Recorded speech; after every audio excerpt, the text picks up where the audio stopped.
Facebook panel here, our Let's Connect that we do every Tuesday. And this is one that I'm really passionate about. Obviously, if you've followed me for a long time, you know mental health is something that I really like to talk about and bring awareness to. And that's what we want to focus on this morning. As we head into the winter months, obviously, it gets dark sooner. It's colder. Maybe you're, less likely to get outside and do those things that you usually do when it's warmer. And that can start to hit us. Obviously, we've all heard of, the winter blues and things like that. But we want to kind of expand on that this morning and talk about, what to look out for in yourself and your loved ones if maybe it's starting to turn into something more and you might need some extra help. So super thankful to have Dr. Greg and Gordon with us this morning as well, both with Pine Rest, to talk a little bit about this and bring their expertise. So thank you both for joining us this morning. Thank you. Happy to be here.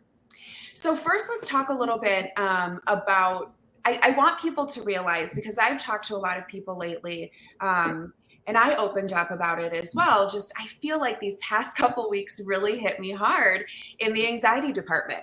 I struggle with anxiety. I'm open about that, but I feel like these last couple weeks I've been feeling it a little more. And I think there's a number of reasons for that, but it was as soon as it started, that time change hit, it was like, whoa, okay.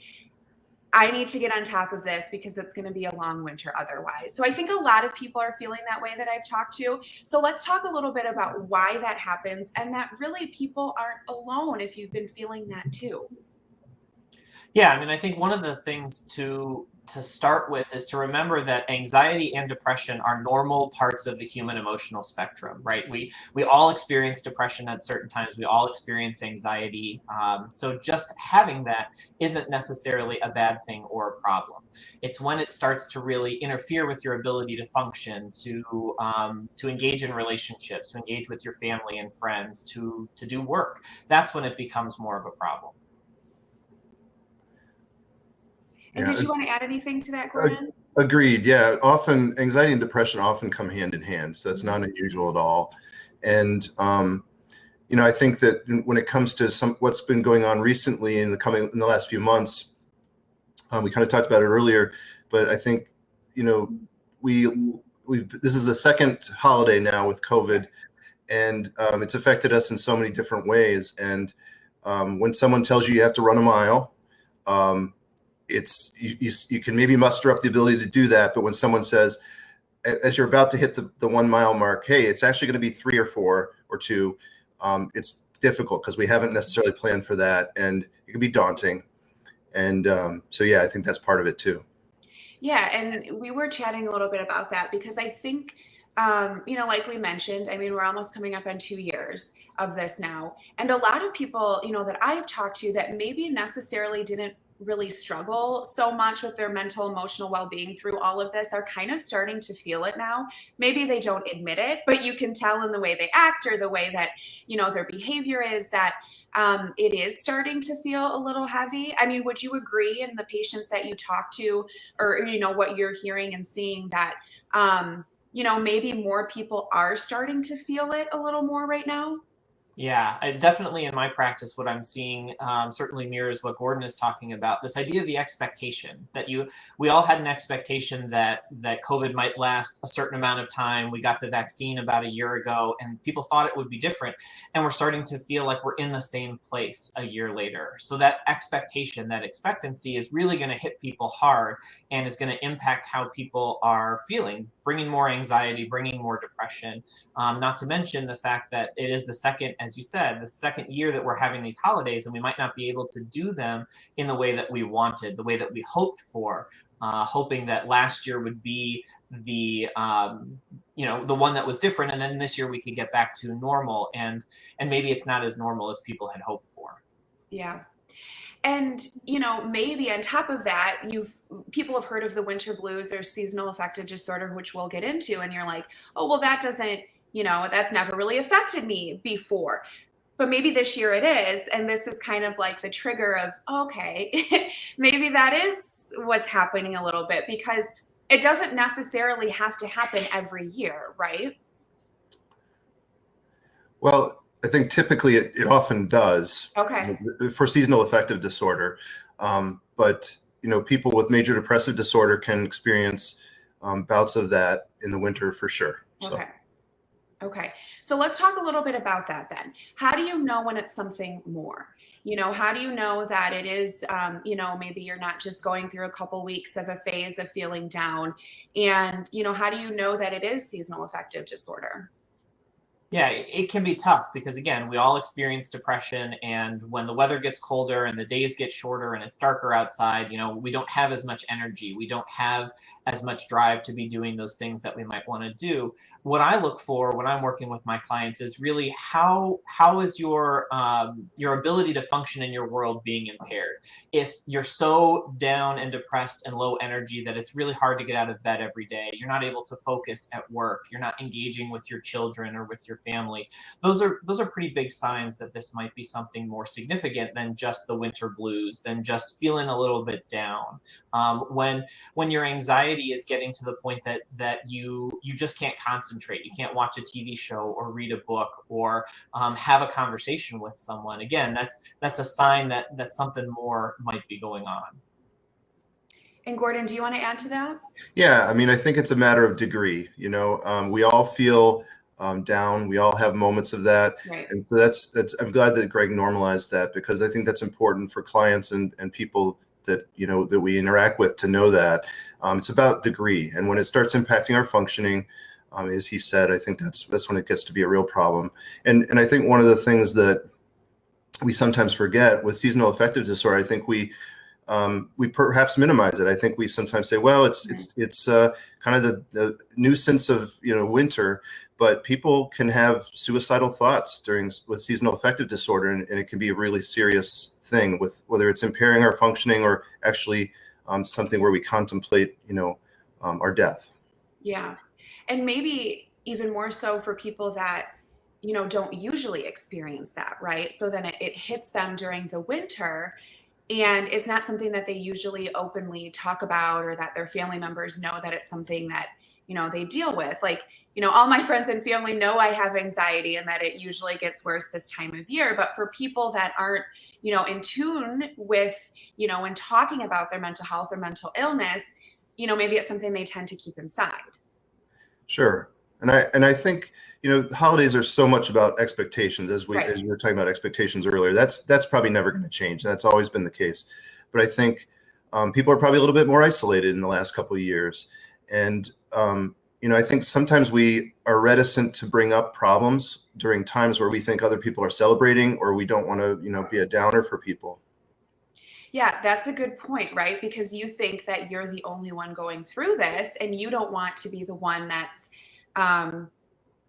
being the downer. But the reality is, and what I've learned is, the more I open up and talk about it, the majority of the time, the people around me are like, I'm so glad you said something, because I thought I was the only person. You're feeling that way too? Right. Yeah, I think very much so. People experience all of these things, and our society, unfortunately, at this point, is not really encouraging us to talk a lot about that. And I'm really glad to see Deanna, the stuff that you're doing, the stuff that is starting to come out, where people are more open about their mental health, about the struggles, about the things that they're dealing with, because that's how we help people to realize that they're not alone. We help people to realize that this isn't some huge aberration. It is a normal part of our experience. And the more we can normalize it, the more people are going to feel okay talking about it. And that's going to bring down the anxiety and depression that people feel just being able to talk about it. Absolutely. Yeah, I think being vulnerable like that it shows real strength, and I think it also opens up the doors, because if you can be vulnerable, you're more approachable. You're someone I could talk to. You're someone I want to maybe stand by at the party, rather than someone who seems like they have it all together. Mm-hmm. And so, yeah, I think that's a great point. Yeah. And let's talk a little bit too of ways that, people can try and combat it a little bit, some tips or advice that you have if people are starting to get into that cycle or starting to feel that way, some simple changes maybe that they can make. Yeah, so I'll start. So I think, getting lots of sunlight is one thing. which is difficult because we live in this climate and we've kind of made a contract by living here. But I think going outside is, we might not think there's light out there, but there actually is, even though it's not a lot. And some people do light therapy too, that they can purchase some artificial light, but trying to get as much light and going outside, I think, are really huge. And I think also trying to counter what your body and mind are telling you it wants to do. So a lot of times depression tells us that it wants us to sleep in or to stay isolated, that we'll move, we'll go out, we'll do the things that we normally do once we feel ready, once we feel well enough. We actually have to force ourselves to do those things. And then from that, we'll feel better. And that's kind of how it works. So it's almost backwards. And that's something we kind of have to force ourselves to do. Yeah, I mean, I think that Gordon has hit on some really important points. I think eating well, making sure that you're nourishing your body, staying as physically active as you can, those are also going to help. And practicing self-care. And I think it's important to remember that each person's self-care is going to be a little bit different. I know that for myself, I'm a social person. So if I'm feeling down, I want to get out and be around people. And I can tell you, my wife is not so much the social person. So when she is feeling down, she wants to just sort of like sit with a book under a blanket and be with just immediate family. So knowing what you need and your personality, and then engaging in some of those behaviors, right? That self-care is going to look a little different. It's natural that we want to tell people, like, go out, be around others, and be social. Yes. But kind of like we were saying before, sometimes that can make it worse because you do that internal comparison and you feel like everyone else is doing great and I'm struggling. So maybe it's okay to just take a book and find a warm corner and read, or watch your favorite TV show for a little bit. We don't want to go too far in that direction so that you are isolating yourself for the entire winter. But we do want to kind of make sure that you know what you need for self-care. Yeah. I think, and you brought up the idea of, like, vitamin D and getting that light. I don't think people realize how big of a deal that really is. It's so easy to say it's too cold to go outside. I'm just going to stay inside. But just even getting outside for that little bit of time can really change your whole mood around. Mm-hmm. Yeah, absolutely. Especially if you've got kids, getting the kids outside, playing with them, or even just sort of like sitting in the snow and just enjoying the sunlight. Because we don't get a lot of sunlight in the winter in Michigan, but we do get sunlight. Right. And that has a really significant impact on our emotions, on our body, on how our body operates. Mm-hmm. And we need that at this time of the year. Yeah. I think, Did you have something, Gordon? yeah, I think, this is a great place to live. When I was a younger person, I didn't know that I would spend the rest of my life here probably, but it is wintry. So if you live here, you kind of have to, if you can't beat them, join them kind of concept, And so trying to find, one year I bought snowshoes. That's about the most adventurous I'm going to get with winter sports, probably, because I won't break something probably so easily, but trying to embrace it, it is there, and getting out there instead of trying to just hide from it. Yeah.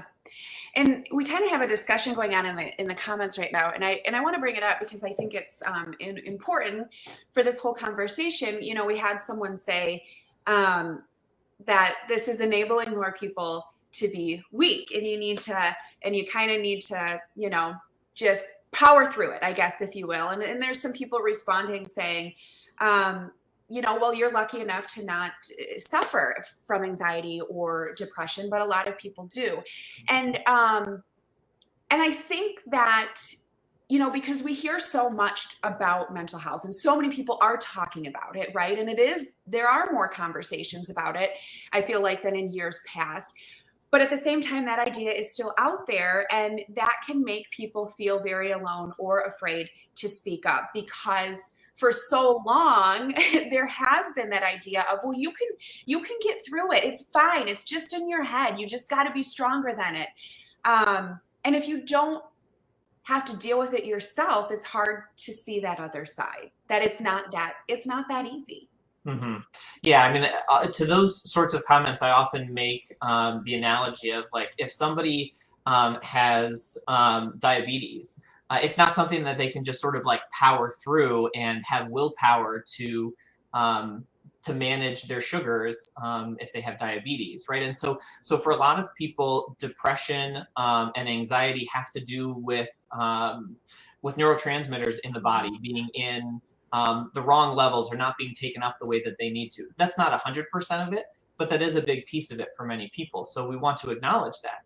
There is stuff that people can do in terms of changing the way that they think, in terms of changing the way that they act.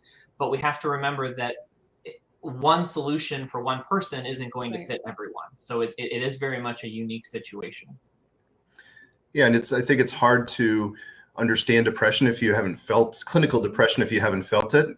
Yeah. But I think those kinds of comments are a quick way to shut down a conversation, first of all. And I think sometimes it just feeds what a person is already believing in their mind. Right. I can't tell you how many clients I'll talk to who will say, yeah, this equals weakness. And so they're even reticent to bring it up with their therapist sometimes, which is really, concerning. So I think it's one of those things where if we want to continue conversations and we actually have someone's best interest at heart, which is very likely the case with some of these comments, it's actually trying to understand. And we sometimes do try to have to motivate someone. We do want to help them, but that's not the way.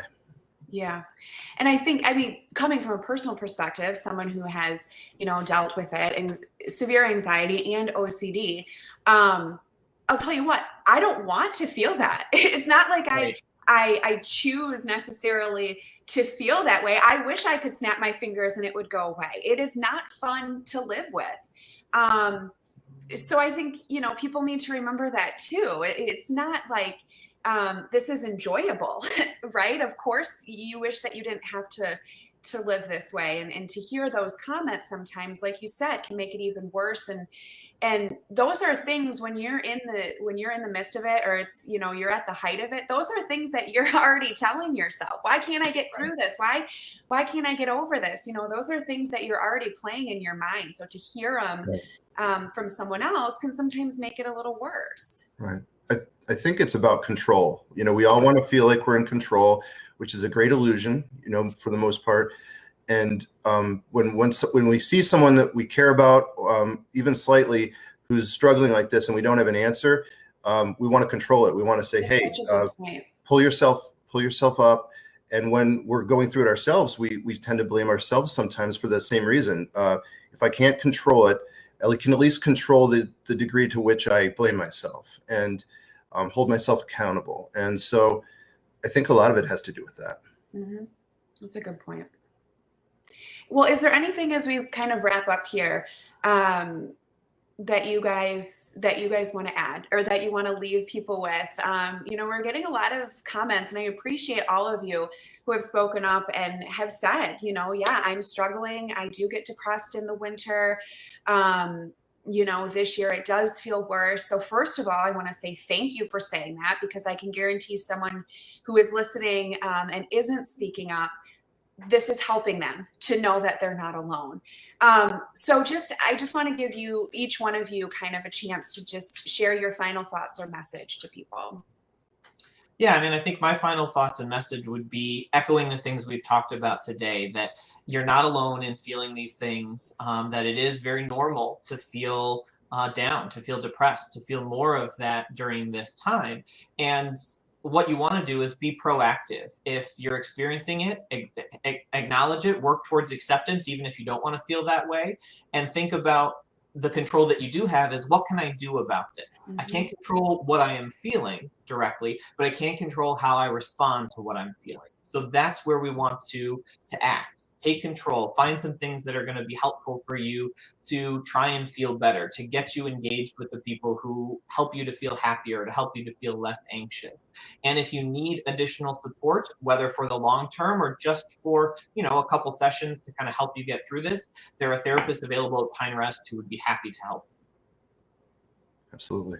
Yeah. And I would just say that sometimes, again, I think we look at seasonal affective disorder as something that is not as serious as it actually can be. And so sometimes it includes suicidal thoughts, and people have suicidal impulses. And I think to not minimize that and to be on the lookout for that and to reach out for help if necessary. And I think most of our stress comes from expectations. If we have high expectations, we're often going to be disappointed.